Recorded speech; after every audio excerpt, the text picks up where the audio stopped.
Hi guys, welcome back to Food Diaries. This is a season of cheer, a season of goodwill.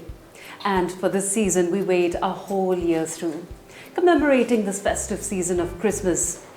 We'd like to welcome back Stephanie Nongkhlaw. Thank you for making your time and inviting us again into your homes with a lovely setup for celebrating the season of Christmas. As you can see around me, I was delighted entering this house. It's already bringing smiles into my heart. We have a Christmas festivity right here at Food Diaries. So Stephanie, this is all yours. Our audience eagerly waiting. What do you have in store for us for this very festive occasion? Okay, so like you said, even for me, Christmas is something that, we always wait for. Yes. And for me, Christmas means family. It means wholesome food. Yes. It means cook for the family. So I'm going to be doing a creamy pumpkin and potato soup. All right. And then we'll be doing, of course, our roast chicken, my classic roast chicken. And what's Christmas without a chocolate cake? So I'll be doing my chocolate bun cake. Yes. So these will be the three recipes that I'll be cooking for you today. All right, so you've heard it from our chef for this occasion. This is yours, all yours. Let's go ahead with your dishes. I think we'll start with the roast chicken since it takes the longest to cook. Right. I'd like to make the stuffing first All and right. foremost. First, there's butter, about Okay. 40 to 50 grams of butter. Yes. Let that melt. In it, we'll be putting the three main ingredients. Okay, can you tell us this is, what are these ingredients? This is leek Okay. that has been cut into Lovely. small pieces. Yes. This is celery. Okay. And this is mustard stalk. Okay. Like I take only the stalks from the mustard leaves. Yes, yes. So just for different types of flavors from the three leaves. This will add a great combination because I've not usually heard of the mustard stalk being used, but I think this would be a lovely addition. Yes, I think it has a little bit of the bitter flavor. Yes, yes. This is bacon. Okay. So I've chopped it into small pieces. Yes. So that it's easier to cook. So what we're going to do is we're going to put in the bacon and these. Okay. Cook it for just a while until it becomes a bit tender. Yeah. And then we leave for it to cool Okay. for some time, and then we'll get on with The stuffing. the next step Yeah. to make the stuffing. Yeah, So sure. I'll put in the Yes. bacon. Okay, so the bacon is in. Okay. I'm gonna add the three leaves. Since these are cut into small pieces, they don't really need to be in the fire for that long. They usually don't. Yeah. That's the speciality about herbs. They just add. They're just there for the flavoring. Yeah. You don't really require to spend a lot of time getting them cooked. Exactly. So we just need to soften them a little bit so Yeah. that it doesn't feel too raw inside. I think it goes for each and every one of us. When we wait, prepare our homes for Christmas, we prepare our hearts for the season, we also prepare our stomach for the same. I think, because it's a lot about, your special meals for this occasion. And we would also like for people who come into our homes to also experience Christmas with the food that we dish out. And for today, it's a delight that Stephanie has opened her house and her kitchen to show us what she loves to do for Christmas and would love to feed her family members. Yes? So we just leave that To cool down? to cool down Okay. for a while. Yeah. While we wait for that to cool down a little bit, Yeah. we're going to move on to preparing the chicken. So what we're going to do is we're going to put in the Yes. potatoes and carrots. So the potatoes have been parboiled Okay. a little bit so that it softens Right. faster in the oven. Right. And the carrots are raw Okay. because I've cut them into small pieces. Yeah. So what I'm going to do is I'm going to dump everything in. Make it easier. Then I'm going to add a drizzle of olive oil. Olive oil. Say about maybe a tablespoon and a half. Okay.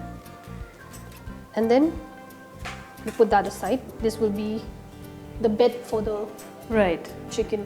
So, when you put the chicken in directly on the pan, it becomes too hot, so it browns up too fast. and as it is, when you have a roasted chicken, your veggies, mostly your carrots and your pumpkins, add a nice accompaniment to Yes, the dish they as do. well, They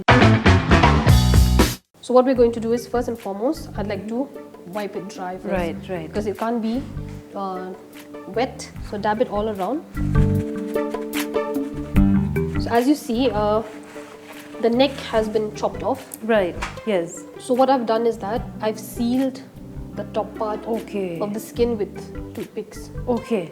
So after doing that, of course, before we carve it, we have to make sure that we remove the toothpicks string. So what we're going to do is we're going to, if you leave them like that, they get burnt very fast. So we tuck it in by using a string. All right.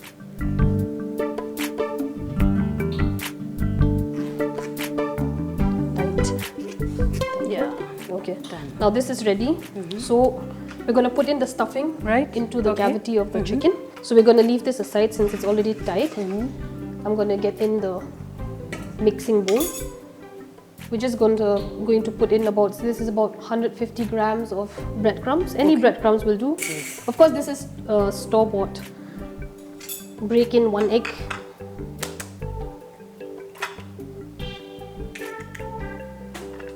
Just loosen it up lightly. You don't have to mix it so much, just so that it loosens. Just dump that into the mix. You add about, say, 2 tablespoons of Italian seasoning. So normally you can use sage, but herbs here are very difficult to find. So I mean, we normally opt for packaged ones. So about 2 tablespoons of this.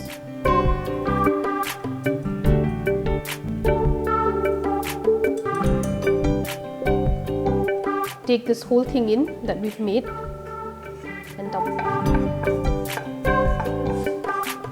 Then we just mix it together. So if you notice, the breadcrumbs acts as a binder. And the crumbs would act, not just a binding, they would give a little texture. Yes, texture, yes. Right? Yeah. So because we were putting in herbs and we're putting in meat. Yes. So it needs something that holds it all together. Right. So if we stuff everything inside with just the herbs together, you do not really get the different flavors of the herbs. So it looks like a lot of stuffing, but once you push it in, the whole bowl will fit into the chicken. So the chicken eats a lot before we actually, so we need dish out on the chicken. Yes. We need to fatten it up. Yes. So we put in the whole thing into the cavity, and then I have to actually enters the whole cavity of the chicken.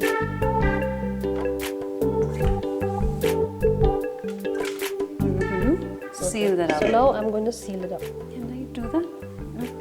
That's okay. So what we're going to do is seal it like that, and then we insert toothpicks.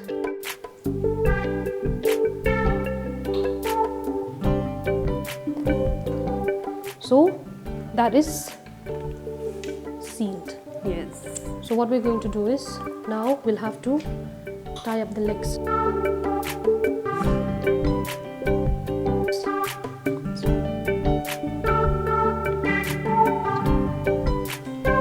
We take back this, mix it all up, so that they all are. Do you season this? No. No. So we won't be seasoning it because the flavors from the juices of the chicken will flavor it itself. Right. So we're going to put this breast side up. And then of course we drizzle in some olive oil. Just rub it all around the chicken, and that's it. So now this is ready to go into the oven. So for roasting, we need the heat from both the top and the bottom. So we set that up, and then we put it at about 180 degrees Celsius. Yeah. And we put it it needs about at least 1.5 hours. Okay. So we'll put that in. So there is the chicken, and we wait for just an hour and a half. Not too long. Not too long. Because something good always requires a little bit of patience. Yes. So let's get the oven on. So everything is done, the setting is done. I think the chicken is ready. I just heard the ting. Let's see how it looks. I think So let's just, you can see right inside the oven, and looks very well roasted. take it out. So here we go. So I'm going to start by removing. Look at that. Lovely. We can see the juice oozing out from the chicken.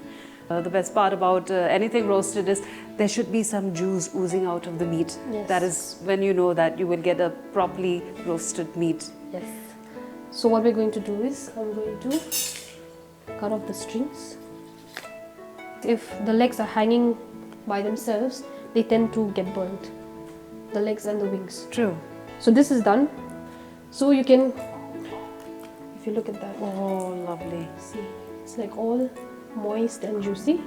So what we're going to do is we're going to assemble them together.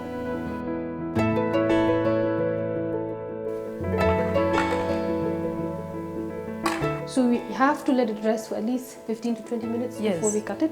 So in the meanwhile, while we're waiting for that to rest, we can use, look at all this Lovely. See, lovely juice the juice that has come out from the chicken, the juice, the fat. So what I'm going to do with this is that I'm going to make a gravy out of it.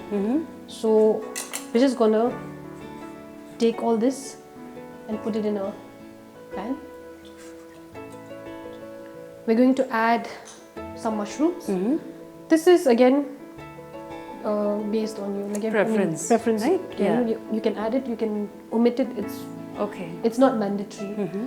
So here we have normal flour, like all-purpose flour. It's about 2 tablespoons. We use this to thicken the gravy. Yeah. So we have to add that. So what we're going to do is we're going to put the mushrooms straight. One thing about mushrooms is they don't really need to be cooked. Again, yes, they do. You know, just a few seconds in the pan, not on very high heat, because you don't want the fleshy texture, Yes. to be removed. Mushroom is something that is a very fleshy vegetable. Yes. So another key ingredient that we need for the gravy is this.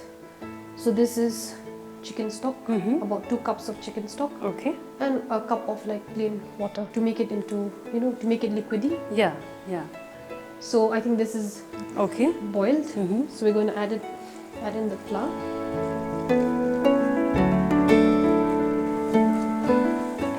Here we add in the stock. Add in the water. And then basically we leave this to boil and thicken. Our gravy is there, getting a little bit of heat, and we shall also give some more time for the chicken to rest, and after that we will definitely get a very wholesome meal. Do not go anywhere.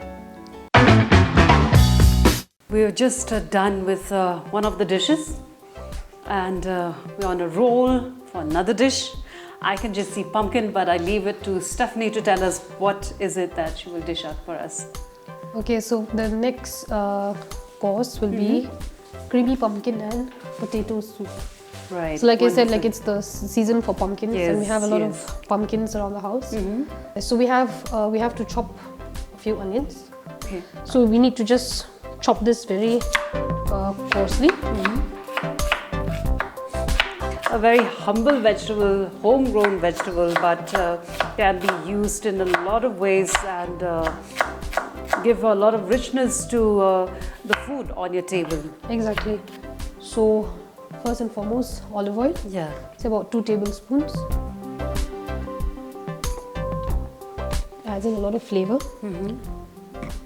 So in the olive oil, we put in the chopped onions. Yes. So we just put it in at the same time. Doesn't matter. So we wait for that to brown up a little bit. We'll put in some pounded garlic. Say about, again, say 2 teaspoons Okay. of pounded garlic. You can put in the garlic in too.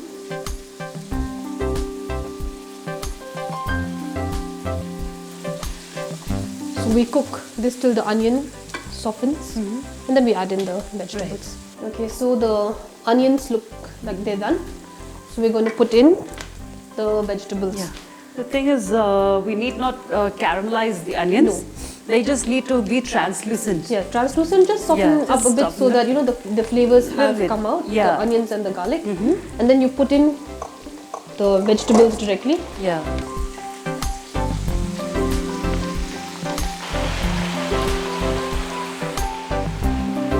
You just put in the chicken stock.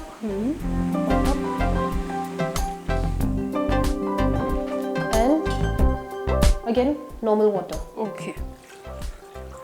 Then cover it and let it simmer, let it become soft. Then we can just blend it into a soup and it'll be done.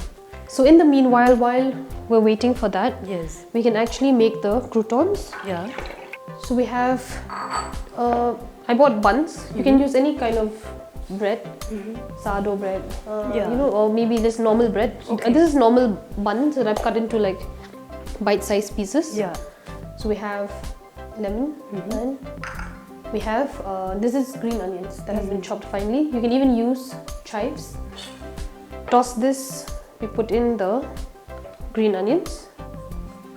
We put in some olive oil.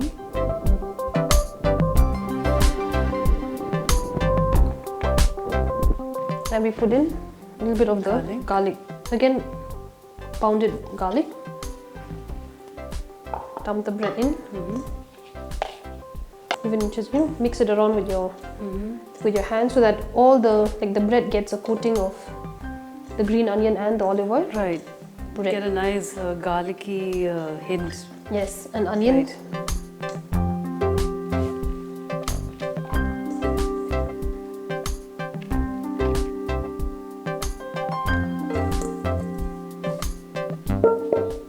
So this, we just again put it in the oven Right. for about 15 minutes. Okay. So maybe 180 degrees for 15 minutes will be done.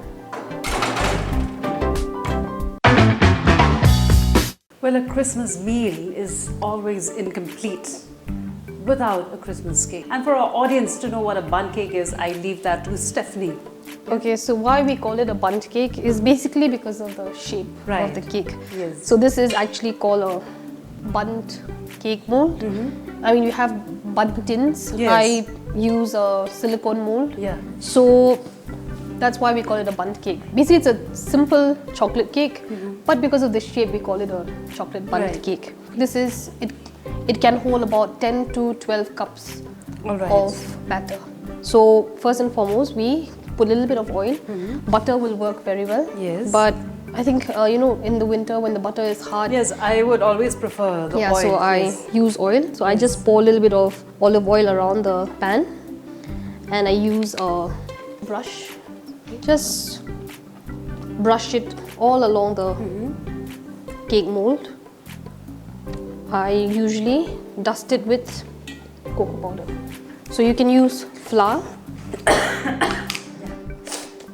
You can use flour, but because it's a chocolate cake, might as well put a little bit of cocoa powder. So this is it, done.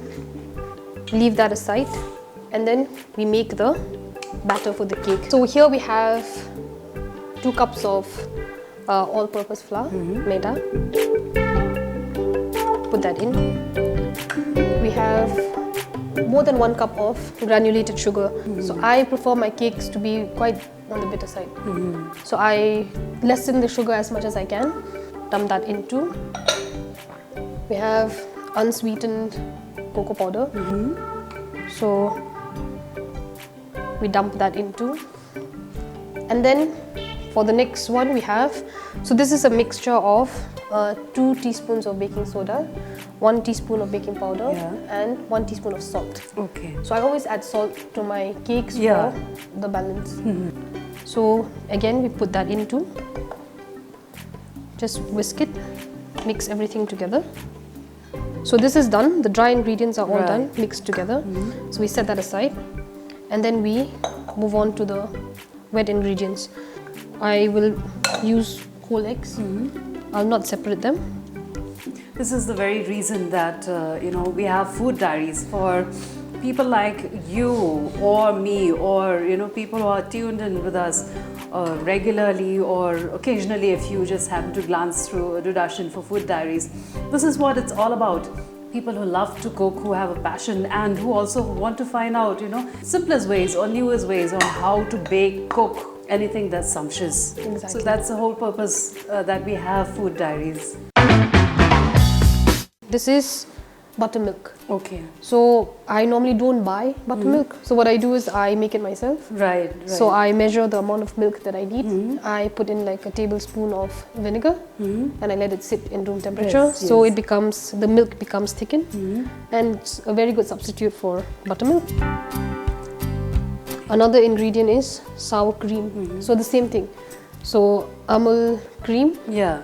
add in vinegar, it Yeah. becomes sour cream. Yeah. So put that in too. And then we have vegetable oil. It's about 1/3 cup of vegetable oil. Put that in as well. So this is coffee. It's about a cup of coffee. 1 teaspoon, more than 1 teaspoon of coffee. I prefer my cakes to be bitter. So I put in coffee. So put that in as well. And of course, about 2 teaspoons of vanilla extract. Again, you can use any vanilla extract that you have. Now what I'm going to do is I'm going to use a hand mixer. It makes it easier to mix everything together. So I just put it on medium speed. Just mix.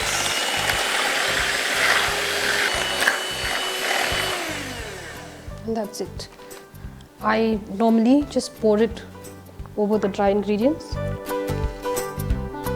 So what I do is I take the rubber spatula and I just mix it, because I don't want too much air to be incorporated into the mix. Yeah. So this is done. We pour it directly into the bun pan.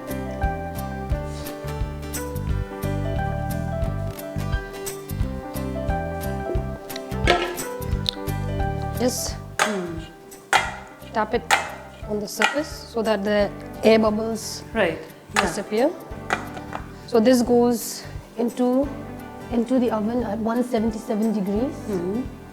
We bake it for about 40 minutes and we'll be done.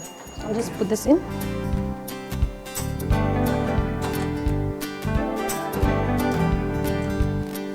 And that's it. So in the meanwhile, we can actually make the white Ganache. chocolate ganache. Yes. So I've already made it beforehand.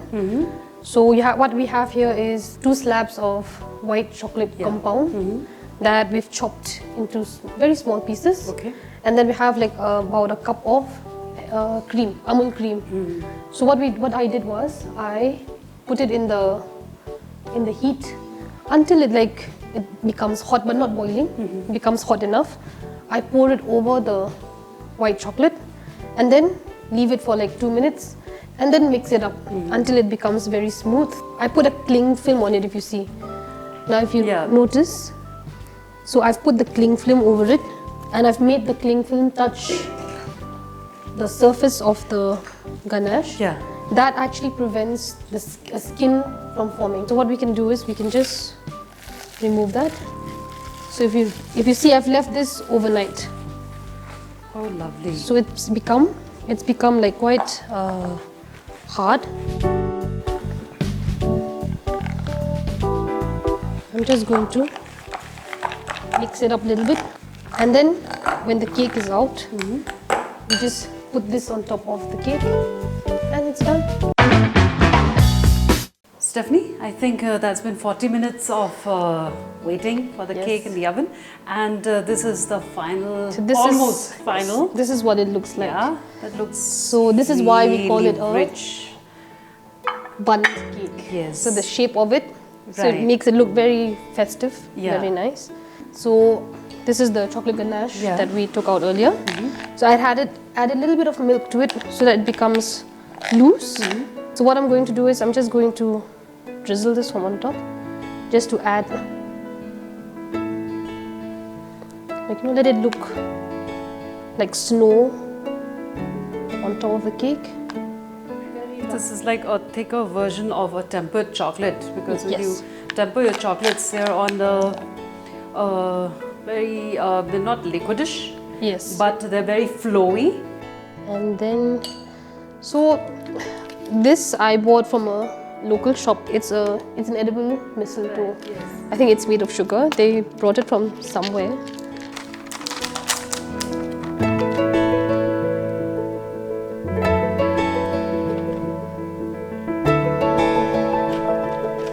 There we go.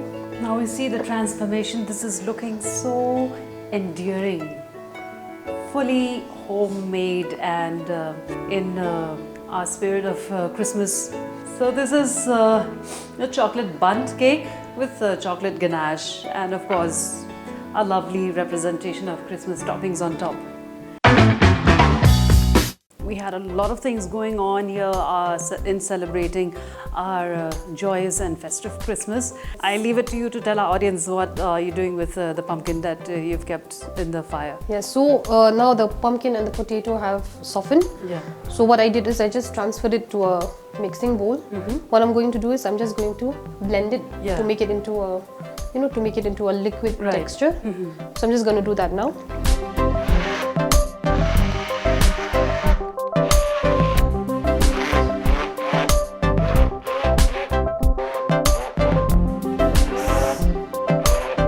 So if you look at the consistency, everything is mixed, everything has become liquid. So our soup is done. So what we're going to do this now, we're going to transfer it back to the pot that we were boiling it in. And just give it a little bit of heat. Yes. So we put that in. So here we have a little bit of cream and lemon juice. So we're gonna put that into the soup. So even the cream you can adjust according to your liking. So if you want it more creamy, Yeah. you can add more cream. So just a little bit of lemon juice over it. And that's it. So we just mix it. We don't allow it to boil. We just run some heat through it. Let everything mix together. So if you remember the croutons that we Yes. had done Yes, earlier, yes. so that's ready too. So this is what it looks like. So again, the brown part is up to your liking. So I prefer it a little bit burnt so that it counters the sweetness of the pumpkin. Right. So we're gonna add that to the soup when it's done with a little bit of spring onions.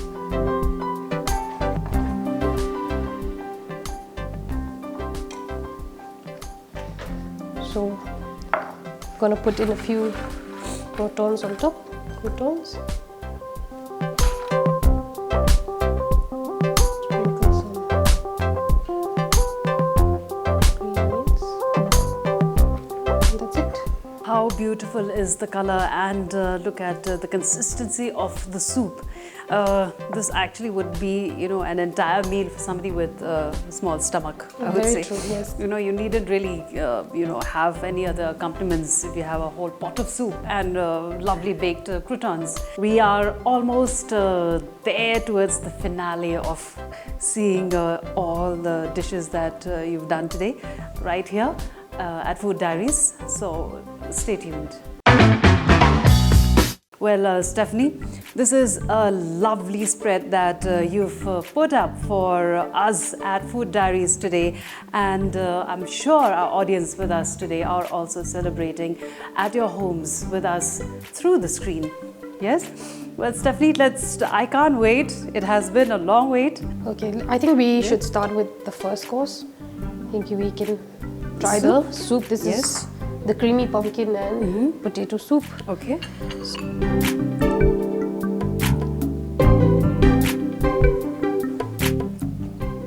This is so rich for something like pumpkin. The soup is really rich. It adds a lot of, I will not say something that sends your mouth, your palate on a different tangent. But it just brings you, it's so wholesome, it's so earthy. I think earthy is the right word. Earthy is the right It is so earthy and so wholesome. I think with the crouton, the texture just changes. It adds a lovely crunchy bite to a very earthy, and the lovely part is the consistency. I love the consistency of the soup. And we move on to the next course of the meal, that is the roasted chicken. So this is the roast chicken with the filling and the potatoes. Yeah. I'm going to pour in some gravy from on top. And here we go.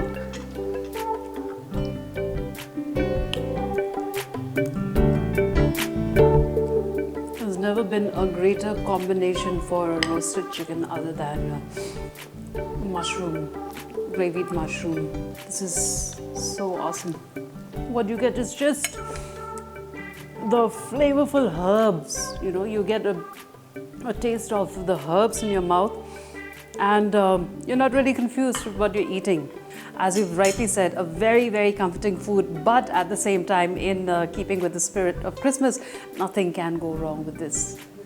So this is a very Merry Christmas before we do that to you, Stephanie, and from Food Diaries for our audience as well, wishing you a very blessed Christmas 2023, and we shall do the honors. I'm honored to get this honor from Stephanie in cutting our Christmas chocolate bun cake.